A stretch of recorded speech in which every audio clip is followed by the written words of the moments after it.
Well, greetings YouTube neighbors. So out in the swamp we had a storm, and actually one of the giant cottonwoods fell over that I was planning to keep. I wasn't planning to take them all down, but unfortunately one of them didn't make it through a storm. I think it actually grew too many leaves. It was at such an angle, it actually snapped about 12 feet off the ground. Went and took the chainsaw, sawed it off, and then used the tractor to bump it off. So it worked out pretty good, but now I have to kind of do some swamp logging. So you can see it's very wet here. Got a lot of rain, which actually we needed, but it does make it a little more tricky for logging. And you know, I've gotten in the habit now of cutting these sticks quite a bit bigger, just to make it easier for transporting them. I can bring it over to the other side of the farm, and then I'm trying to maneuver through here, bring it over to the other side of the farm, actually saw them up into the lengths I want to throw into the boiler. But just kind of another one of these general examples of things you can do. You know, it's probably not much of a surprise, but my favorite implement on the tractor is the grapple. That thing just saves so much, you know, back work. You can, one of my just general habits when I'm getting ready to work is I'll cut with the saw in the morning and the late afternoon, maybe after dinner. But then when it's actually the hot out during the day, I will just hop in the tractor, plug the AC, the radio on, and just move everything I've cut. So, alright, I'm going to take a brief cut, and then I'm going to go back in the swamp and kind of show you what I'm working with. Alright, I'm back to where the tree fell down.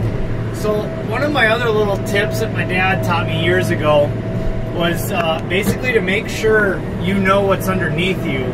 We've popped a bunch of tires by not realizing a stick, or you break a hydraulic line by not realizing a stick was underneath you. It ended up popping up in a weird way.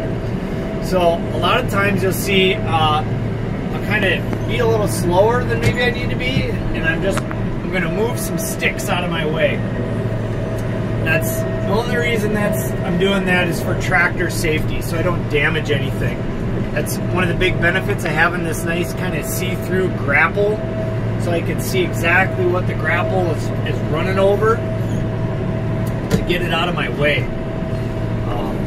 And you know, to have those teeth, it does a really good job of just grabbing stuff on the ground. As you can see right now, it's full of weeds and stuff, but it's kind of what it needs to do. So I almost get it till it's bare ground underneath me, so I can, you know, I know perfectly what's right there. I missed a stick that I can see. I just want to get it out of my way so I don't accidentally pop a tire.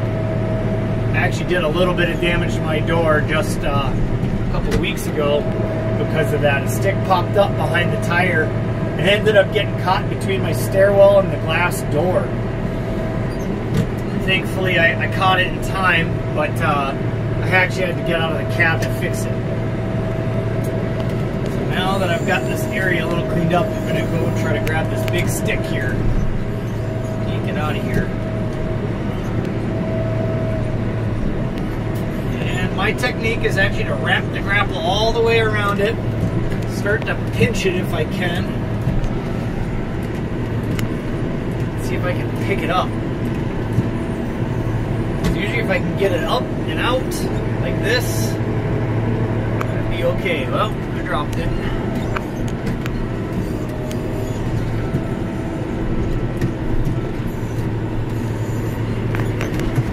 So I'm going to try something a little different. Let's see if I can push the grapple underneath it. The reason I generally don't want to shove the grapple underneath it is I end up grabbing a huge chunk of sod as well. It's hard to get it perfectly under the grapple. So a lot of times it's just better to pinch it, pick it up, and then try to knuckle it back like this, and let it sit in the grapple, and pinch it. So I know I got this other stick here too, but it's not that heavy. It'd be nice if it was sawed off, but that ain't gonna happen. Going to yank lift the whole thing out of here. My only goal is that big top one there, but just kind of shows you. I mean, so the grapple weighs 1,000 pounds. The tractor capacity says it's made to lift 3,500. I actually would have bought a smaller grapple if I was a little bit more experienced with it, just because you lose a lot of lift capacity on the far end of that grapple.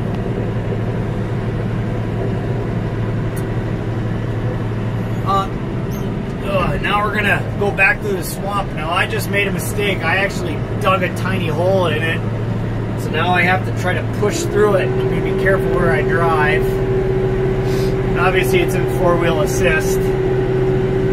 Try to keep my path as level as can be. I keep beating down the ruts by driving in a different spot every time. It does pretty good with these, you know, turf tires it has. Made it through. Trying to be gentle on the trees around here as I go through. So I'm dragging this big one here to my side.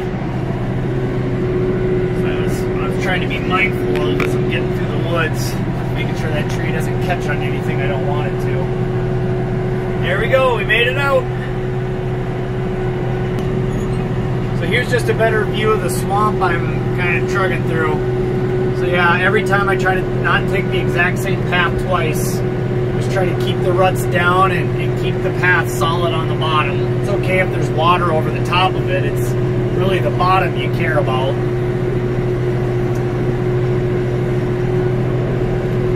The big thing is you know, if you can not destroy the root structure underneath you, that actually helps a lot, because that's what keeps the ground together. So even if there's, you know, running water over the top of it, as long as the ground underneath you is solid, you're going to be all right. So first, what I want to do is actually try to move the main tree that fell, so I can start sawing it up. So what I'm going to do is kind of bump it, see if I can get the teeth on it, and yank it out. Oof. One, you'll notice grapples really, they don't have a lot of pinch power. They'll have some, because I'm picking it up, but I'm trying to pinch it when I'm pulling it, and it doesn't want to pull.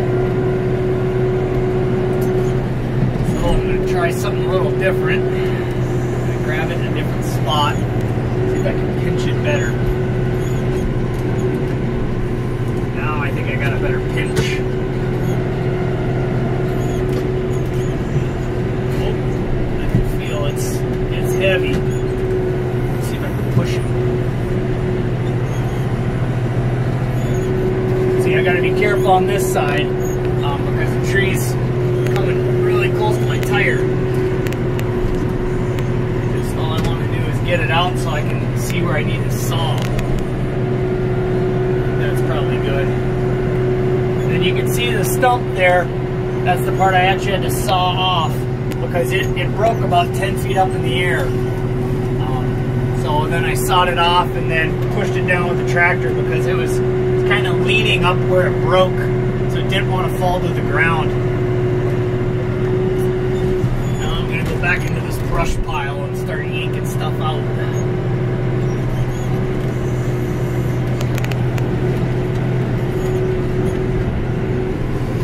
It'll be a big kind of ugly mess when I'm pulling on the pile, but get it all in one go, almost.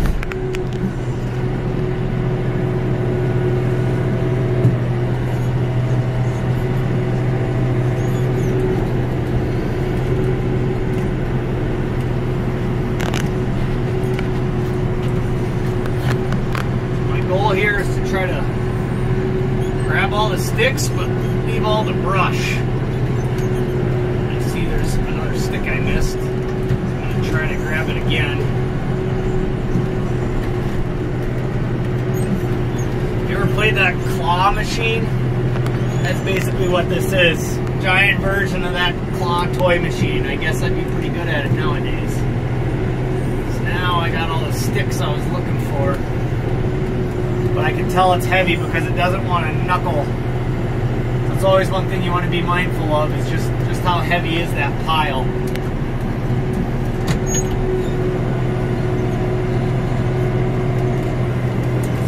make you tippy, because obviously it's not all specifically on the one side, and I'm trying to figure out how tippy am I as I'm getting out of here. A lot of times when I'm driving out of the swamp, I'll just drive out backwards, and it's not really a problem how you do it, but it's easier to control how tippy you are when you're driving forwards. It's a little bit more instinctual. So a lot of times I'll kind of drive my back end into the swamp just to flip back around again.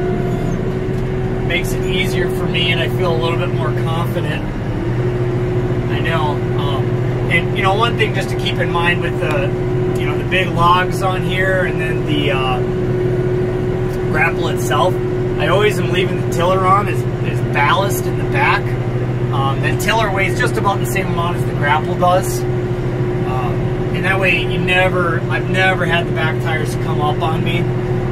It's very well balanced. And then you always kind of keep your hand on the loader, because if you ever feel like you are becoming dangerously unbalanced, you just shove the whole loader down to give you another point of impact on the ground, make it not so dang tippy. So we're getting to get through this part of the woods again. I'm a little bit wider than I want to be, but oh well, she works. And that's it. So that's just a little bit of swamp logging for you today, a little bit of tree cleanup. Again, I can't recommend a grapple enough to save you just a ton of manhandling to get projects like this done, because I'll be done with this project in the next probably 30 to 40 minutes. And it would have taken hours doing, you know, sawing each piece about 2 feet long, loading it into the grapple. Doing it this way is way easier. I don't have to work in a swamp. So, all right, if you got any questions or any other ideas, let me know. Thank you.